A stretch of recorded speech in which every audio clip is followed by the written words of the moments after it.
ಎಮ್ಮಿ ಈ ರೋಡ್ ನ ಓಡಾಡಕ್ಕೆ ಜನ ಭಯ ಪಡ್ತಾ ಇದ್ರು. ಹೌದು. ನಿನ್ನೆಯಿಂದ ರೋಡ್ ರೆಡಿಯಾಗಿ ಹೋಗ್ತಾ ಇದೆ. ಹೌದು. ಏನ್ ಹೇಳ್ತೀರಾ? ಅಂದ್ರೆ ಅವಾಗೆಲ್ಲ ಮಳೆ ಬಂದಾಗೆಲ್ಲ ಜನಕ್ಕೆ ತೊಂದರೆ ಆಗೋದು, ಹಳ್ಳ ದಿಡ್ಡಿಗಳು ಜಾಸ್ತಿ ಇತ್ತು. ಜನಗಳು ಅಷ್ಟು ಹೈರಾಣವಾಗಿ ಇದಾಗಿದೆ. ರೋಡಲ್ಲೆಲ್ಲ ಗೊರಗುಂಟೆ ಪಾಳ್ಯದಿಂದ ಇಲ್ಲಿಂದ ಅಲ್ಲಿಗೆ ಹೋಗ್ಬೇಕಂದ್ರೆ ಒಂದು ಅರ್ಧ ಗಂಟೆ ಜರ್ನಿ ಬೇಕಾಗಿತ್ತು.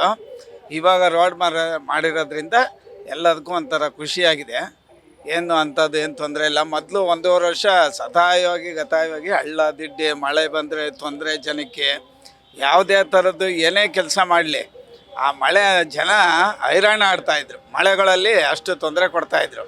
ಇವಾಗ ಎಲ್ಲ ಅನುಕೂಲ ಆಯಿತು. ಎಮ್ಮೆ ಬಸ್ ಸ್ಟಾಪಿಂದ ಒಳಗಡೆ ಹೋಗ್ಬೇಕಂದ್ರೆ ಕೃಷ್ಣನಗರಕ್ಕೆ ಸಂದುಗಳಲ್ಲೆಲ್ಲ ನುಗ್ಗಿ ಓಡಾಡ್ತಾಯಿದ್ರು.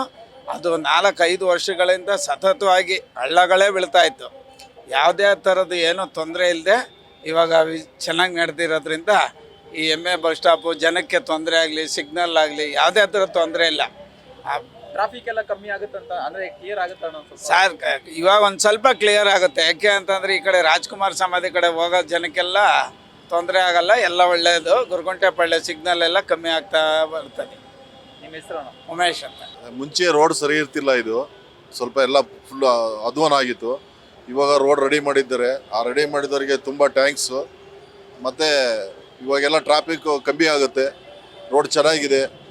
ಗೌರ್ಮೆಂಟು ಇನ್ನು ಮುಂದೆ ಈ ಥರ ರೋಡ್ ಹುಡುಕಿ ಎಲ್ಲೇ ಇದ್ರೂ ಸಾರ್ವಜನಿಕರಿಗೆ ಅನುಕೂಲ ಮಾಡಿಕೊಡ್ಲಿ ಅಂತ 2 ಮಾತಿನಲ್ಲಿ ಮುಗಿಸ್ತೀನಿ ನಾನು. ನಿಮ್ಮ ಹೆಸರು? ಮುರಳಿ.